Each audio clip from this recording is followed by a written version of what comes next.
Have you ever mixed lemon with your favorite meal, thinking it would make it healthier or taste better? Lemon is one of those ingredients that seems harmless. You squeeze it on salads, add it to tea, or drizzle it over cooked food without a second thought. But what if you were told that combining lemon with certain foods can actually do more harm than good? Yes, as refreshing and cleansing as it seems, there are a few food pairings with lemon that can upset digestion, ruin nutrients, and even cause unwanted side effects. On the other hand, there are also food combinations where lemon becomes a real game changer, boosting absorption, enhancing flavor, and providing serious health benefits. So what exactly are these foods? Why are some great with lemon while others turn into a bad mix? Can you really ruin a healthy meal by adding a few drops of lemon juice? In this video, we'll reveal 3 foods you should never mix with lemon and explain exactly why the combination can be problematic.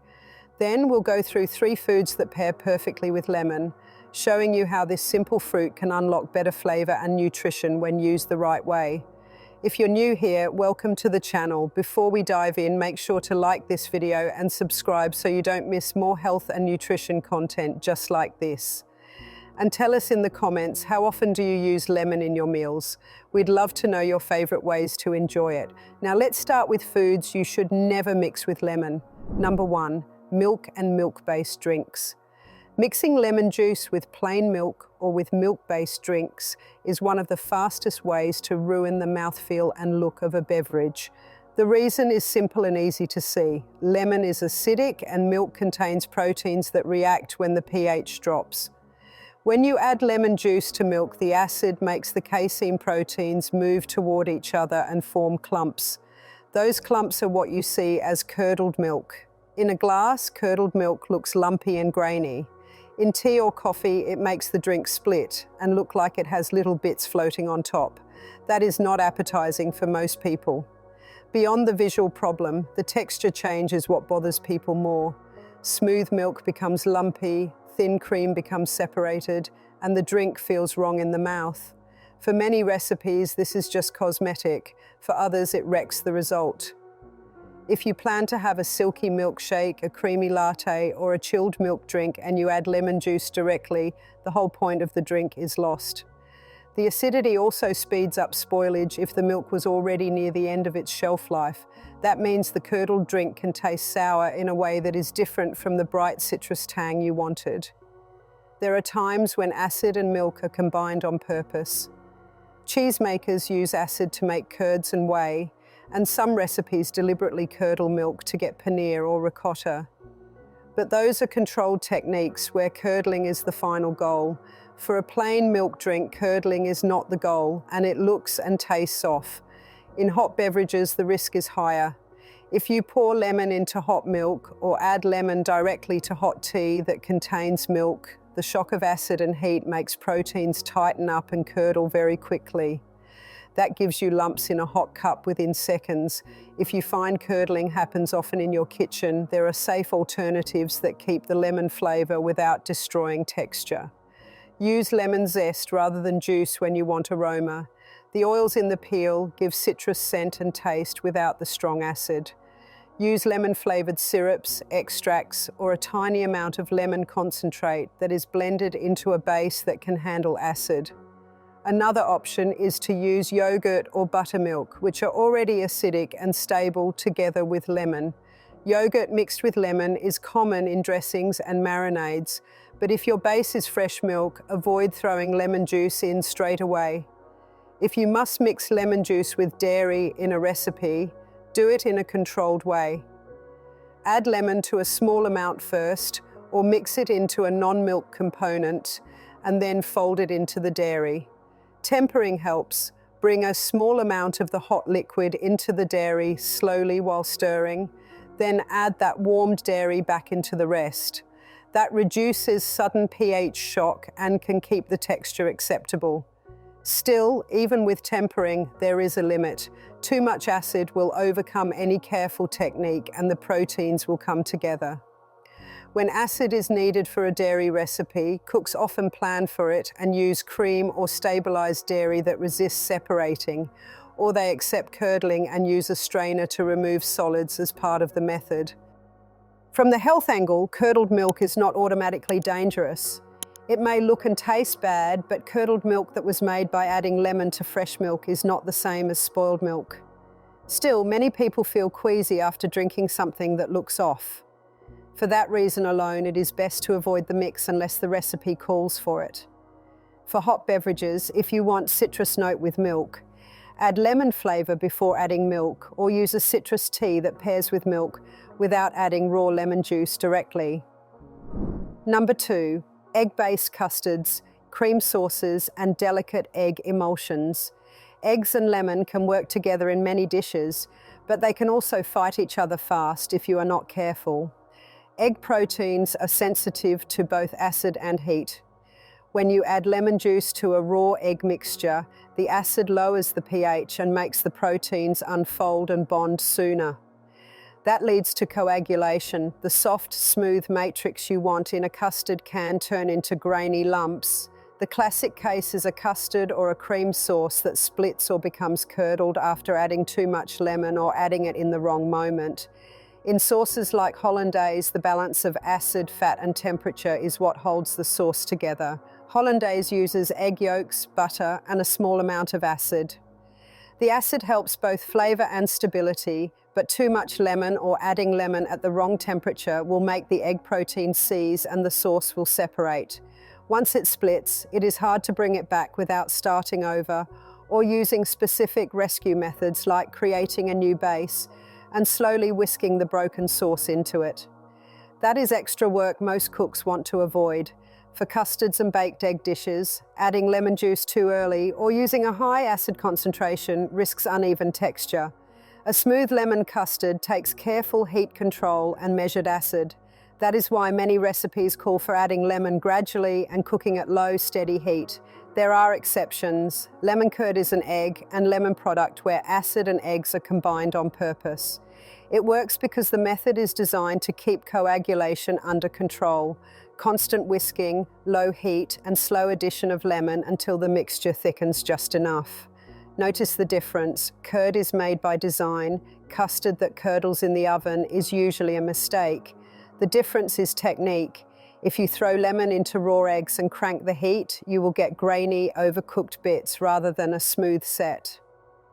Egg white-based foams behave differently. A little acid such as lemon helps stabilize egg whites so lemon can improve meringue by giving the proteins the right pH to whip better. So it is not that lemon and eggs never mix.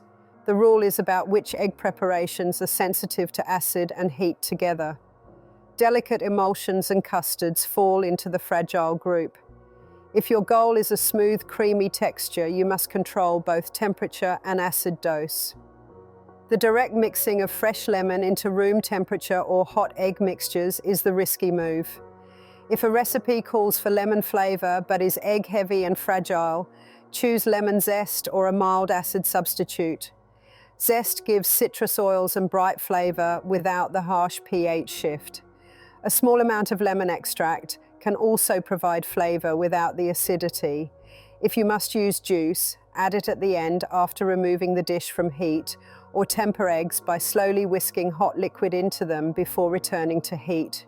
Tempering raises the egg's temperature gradually and lowers the shock that causes rapid protein bonding. For sauces that have already split, there are a few rescue tricks. Often you can start with a fresh whisked egg yolk off the heat and slowly whisk in the broken sauce a little at a time to rebuild the emulsion. This requires calm hands and patience. If that sounds like too much hassle, prevent the problem. Keep acids measured, keep heat low, and add lemon last in fragile egg-based recipes. That saves time and keeps the texture smooth. Number 3, batters and doughs that rely on baking soda as the only leavening agent. Baking is a chemical process. A lot of recipes depend on a careful balance between acid and alkali, so the dough or batter rises at the right time. Baking soda is a single-acting alkali that needs acid to produce carbon dioxide gas. When you add lemon juice to a batter that contains baking soda, the acid and baking soda react and create bubbles right away. That is fine if you mix and bake immediately. The problem comes when you add lemon early, let the batter sit, and then bake. The gas escapes before the oven does any work, and the final cake or bread comes out dense and flat. Many home bakers make this mistake when they try to change a recipe on the fly. A recipe designed for baking powder won't behave the same if you swap in baking soda plus lemon juice without adjusting timing. Baking powder often contains its own acid and a slow-acting component that gives lift during mixing and again under oven heat. Baking soda plus lemon gives one quick burst of gas. If that burst happens before the product goes into the oven, you lose the lift. The result is a loaf or cake that lacks structure and looks heavy. Another issue is control of flavor and pH. Lemon juice changes taste and can make a batter tangy in an unbalanced way. For some breads and quick cakes, a mild tang is fine, but for others it clashes with the intended flavor. The acid also affects gluten formation. A very acidic environment can weaken gluten over time, which changes chew and crumb texture. That might be desirable in some contexts, but not in others. If you want a tender crumb, controlled acid might help. If you want a sturdy rising crumb, an uncontrolled acid-base reaction will hurt structure. There are ways to use lemon safely with baking soda. If a recipe calls for both, mix and bake immediately. Or reduce the baking soda and use baking powder for slower action, or design the recipe so the acid is in an ingredient that reacts slowly, like buttermilk or yogurt. You can also separate stages. Whip air into egg whites first. Fold in lemon-flavored components right before baking, and rely on mechanical aeration rather than chemical reaction to lift the product. Another option is to use lemon flavor from zest or oil instead of juice, which keeps the acidity out of the chemistry and preserves the intended rise. Now let's discuss foods that are great to mix with lemon. Number 1, fish and other seafood. Lemon and fish is a classic match. The acid in lemon brightens the natural taste of fish. It cuts through any fatty mouthfeel and makes flavors feel cleaner. A quick squeeze of lemon at the table will lift a simple fillet.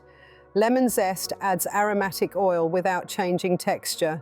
Together they bring out the subtle notes of fresh seafood. How acid works on fish is important to know. Lemon juice denatures proteins on the surface of the flesh. That means it changes the protein structure enough to firm the outer layer. Ceviche uses that effect on purpose. Raw fish cooks in acid and becomes safer to eat visually and texturally. But there is a balance. If you leave delicate fish in lemon for too long, the flesh can turn mushy or overly firm and lose its fresh texture. For ceviche, follow tested timing and ratios. For a quick finishing squeeze, use lemon right before eating. For marinades, use the juice briefly or use zest and oil to avoid overworking the flesh. When grilling or roasting, lemon plays several roles. A slice tucked into the cavity of a whole fish steams and adds light citrus aroma without directly contacting the flesh too long. Adding lemon slices to the pan while roasting gives steam and a mild acid bath to the exterior. A compound butter made with lemon zest and herbs melts over a hot fillet and gives a quick burst of citrus without curdling or cooking the proteins awkwardly. For oily fish like salmon or mackerel, lemon cuts the fat impression and balances the richness. For very lean white fish, lemon adds the acidity that prevents the dish from tasting flat. Lemon also helps with fish odor. Rinsing fish briefly and serving with lemon reduces strong smells at table. The acid neutralizes some compounds that cause the fishy scent. Use lemon sparingly in prep water or on the finished plate rather than soaking fillets for long periods. Pairing matters. Lemon works well with parsley, dill, chives, and capers. A simple sauce of olive oil, lemon, garlic, and parsley complements grilled fish without overwhelming it. For richer sauces like beurre blanc, add lemon carefully off the heat or use a touch of white wine vinegar for stability. Too much lemon can break an emulsion. With spicy preparations, lemon brightens and keeps heat from becoming cloying. Number 2, leafy greens and fresh vegetables. Lemon and greens pair naturally. The brightness of citrus lifts the vegetal flavors and reduces any bitterness. A simple squeeze of lemon over raw salad leaves or steamed vegetables changes the whole dish. The acid sharpens the perimeter of flavor and highlights the underlying green notes. One of the most useful kitchen moves is massaging kale with lemon and oil. Kale leaves are sturdy and often a bit tough raw. Rubbing the leaves with a mix of lemon, oil, and a pinch of salt softens their fibers and makes the leaves tender and more palatable. The acid loosens cell walls so the texture becomes less rigid. This method keeps the kale structure while reducing chew and bitterness. It works fast. A few minutes of massage transforms the leaf. Lemon also prevents browning in cut fruits and some vegetables. Avocado halves or thinly sliced apples get a light squeeze of lemon and hold color longer because the acid slows enzymatic browning. For dishes that must sit for a short time before serving, lemon is a practical way to keep things bright. Use juice sparingly to avoid altering the sweetness or adding too much tang. Dressings are another place lemon shines. A basic vinaigrette of lemon juice, oil, salt, and pepper is straightforward and reliable. Adding a small amount of mustard stabilizes the emulsion and gives body. A lemon-based dressing pairs with mixed greens, shaved fennel, or raw carrots. For heartier roasted vegetables, finish with lemon after roasting to keep the fresh citrus note intact. Roasted Brussels sprouts, cauliflower, or asparagus take on a cleaner profile when finished with lemon and a sprinkle of hard cheese or toasted nuts. Cooking with lemon and vegetables also has technique details to remember. Heat can reduce lemon's aroma, so when you want a fresh citrus hit, add juice off the heat or as a finishing touch. Zest can be added during cooking to release oils gradually. For long-cooked stews or braises, add lemon toward the end to avoid flattening the flavor.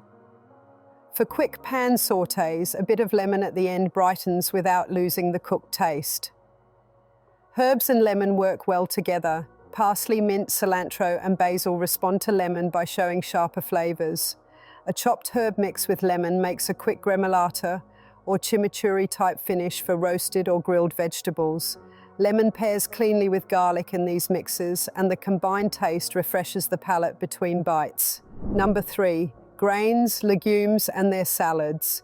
Lemon transforms grain and legume-based dishes. It adds lift to otherwise bland textures and binds flavors in a salad.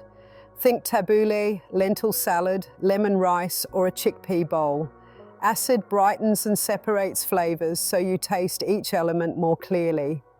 One clear benefit is how lemon improves perceived salt. A small amount of lemon can make a grain salad taste more seasoned without adding more sodium. That lets you reduce salt while keeping a lively flavor profile. Lemon also pairs well with olive oil and herbs to create dressings that cling to grains and legumes, coating each grain and improving mouthfeel. Timing is important with legumes. Beans and lentils are sensitive to acidity during cooking. Adding lemon or other acids early in the cooking process will toughen bean skins and slow hydration. That means your beans may stay hard or cook unevenly. To avoid this, add lemon after the beans are fully cooked. For lentils, which cook faster, you can add lemon near the end of the cook time once the texture is right. For canned beans or pre-cooked legumes, acid is fine during mixing because there's no further need for cooking. With rice and other starches, lemon is usually best as a finishing touch. Citrus rice recipes work by adding lemon juice and zest after cooking or stirring lemon-flavored oil through hot rice so the aroma infuses without breaking starch structure. For pilafs, add lemon to the sauce or garnish rather than to the raw cooking liquid, unless the recipe specifies it. Bulgur and couscous are more forgiving. Their quick hydration reacts well to lemon in the dressing because they're not trying to gelatinize starch under heat. If you found this video helpful, give it a thumbs up and share it with someone who loves adding lemon to everything. Don't forget to subscribe, hit the bell icon for more health tips, and tell us in the comments which lemon combo you'll be trying or avoiding next.